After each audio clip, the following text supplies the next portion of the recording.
पिछड़े वर्ग की महिलाएं, जब तक मुसलमान भाइयों की महिलाएं नहीं शामिल की जाएंगी, हम समाजवादी लोग इसका साथ नहीं देंगे। आप महिला आरक्षण के खिलाफ हैं क्या? आप धर्म के नाम पर यहाँ रिजर्वेशन नहीं हो सकता, संविधान में नहीं है। बोल दे जल्दीबाजी क्यों है आपको जल्दीबाजी क्यों है? महिला विधेयक के पक्ष में हम। उनको मालूम पड़ना चाहिए कि अभी घरों की गिनती हो रही है और घरों की कोई जाति नहीं होती।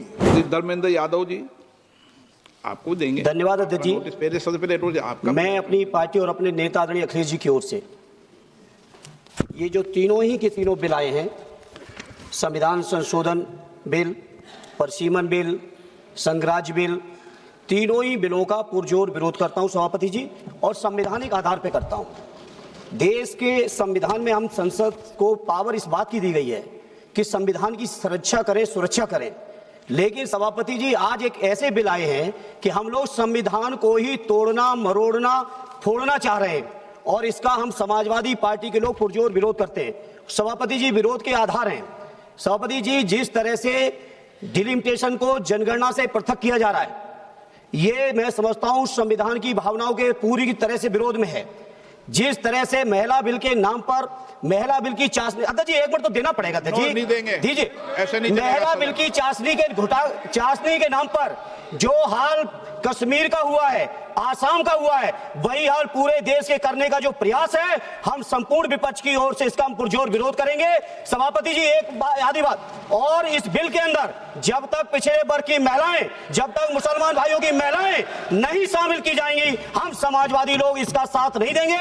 और एक बात और स्पष्ट करना चाहता हूं, समाजवादियों से बड़ा महिलाओं का हितैषी इस देश की कोई पार्टी नहीं है। आज भी आपसे ज्यादा प्रतिशत हमारे अंदर महिलाओं की है। इसलिए सभापति जी आपके माध्यम से सरकार से अनुरोध है कि इस बिल को, संविधान संशोधन बिल को, परसीमन बिल को, केंद्र राज्य संशोधन बिल को वापस लिया जाए, और जो 2023 में महिला बिल लागू किया है सदन ने, उसका अनुपालन किया जाए, देश के अंदर लागू किया जाए। अब सब सीनियर सदस्य हैं, सबको बार बार टोकने का, रोकने का कहेंगे तो अध्यक्ष महोदय हमें रोकते हैं। इसीलिए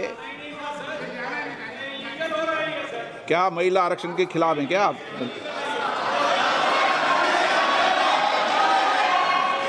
यदि अब मैं नियम 72 को पढ़ दूं,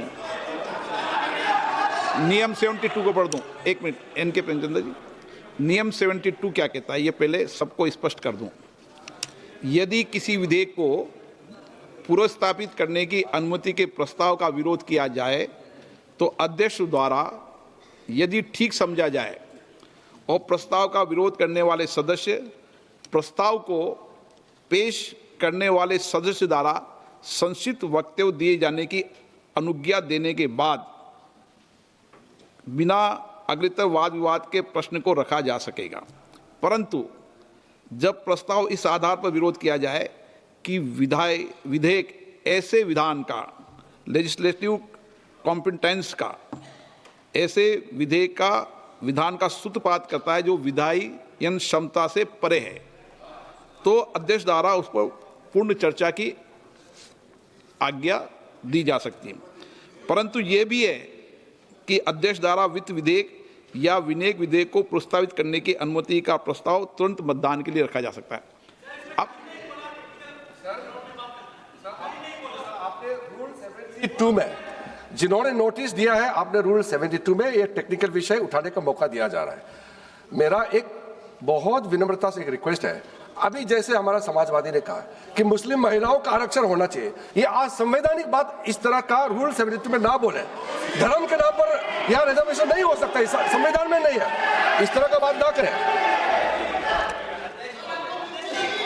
आपने नहीं बुलाया बाजी क्यों महिला विधेयक को?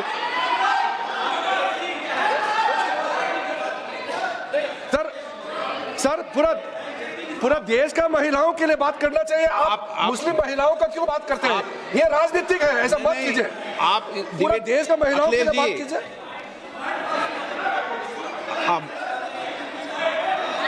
अखिलेश जी बोल दे। जल्दीबाजी क्यों है आपको जल्दीबाजी क्यों है? महिला विधेयक के पक्ष में हम। आप जनगणना क्यों नहीं करना चाहते? ये अध्यक्ष महोदय, आप सेंसस ये इसलिए नहीं करना चाहते हैं कि जैसे ही जनगणना होगी, हम सब लोग जाति गणना मांगेंगे, जाति गणना होगी तो हम आरक्षण मांगेंगे। अखिलेश जी, इसीलिए आप लोग धोखा दे करके आना अखिलेश चाहते हैं। जी, आपको भी पर्याप्त मौका देंगे, सबको पर्याप्त मौका देंगे। माननीय अध्यक्ष जी,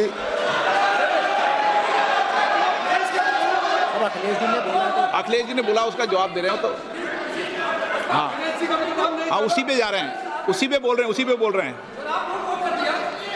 हाँ, माननीय अध्यक्ष जी, सदन की कार्यवाही को पूरा देश देख रहा है। कुछ स्टेटमेंट ऐसे किए गए जो जनता में चिंता पैदा कर सकते हैं। अखिलेश जी ने कहा जनगणना क्यों नहीं हो रही है। मैं पूरे सदन के माध्यम से देश की जनता को बताना चाहता हूं, जनगणना का काम शुरू हो चुका है, जारी। 2, उन्होंने कहा कि हम जाति जनगणना का मांग करेंगे। मान्यवर, मैं आपके माध्यम से सदन को बताना चाहता हूं कि सरकार ने जाति की जनगणना करने का निर्णय ले चुकी है और आप बैठिए बता दो। अरे बैठिए भाई, बैठिए। और जाति के साथ ही ये जनगणना हो रही है। माननीय सदस्य धर्मेंद्र यादव जी कह रहे हैं कि कॉलम नहीं है। उनको मालूम पड़ना चाहिए कि अभी घरों की गिनती हो रही है और घरों की कोई जाति नहीं होती है। समाजवादी पार्टी का चले तो घरों की भी जाति तय कर ले। मान्यवर, जब व्यक्तियों की जनगणना होगी, नागरिकों की जनगणना होगी, तब उसमें जाति का कॉलम रखा है। ये मेरा विभाग है। मैं सदन को आश्वस्त करना चाहता हूं कि ये जनगणना जाति जनगणना के साथ ही होने वाली है। तीसरी बात, इन्होंने ये जो आपने समझाया कि नियम 72 की जो खिड़की है वो हमें लेजिस्लेटिव कॉम्पिटेंसी पर और कॉन्स्टिट्यूशनल कॉम्पिटेंसी पर बोलने की ही इजाजत देती है। वो खिड़की का उपयोग कर धर्मेंद्र यादव जी ने एकदम गैर संवैधानिक बात करी, मुस्लिम महिलाओं को आरक्षण की। मान्यवर, हमारा संविधान किसी भी प्रकार के धर्म के आधार पर आरक्षण की कतई मंजूरी नहीं दे रहा। और मैं फिर से संकल्प सरकार का बताता हूं कि धर्म के आधार पर मुस्लिमों को किसी भी प्रकार का आरक्षण गैर संवैधानिक है, इसका सवाल ही पैदा नहीं होता है।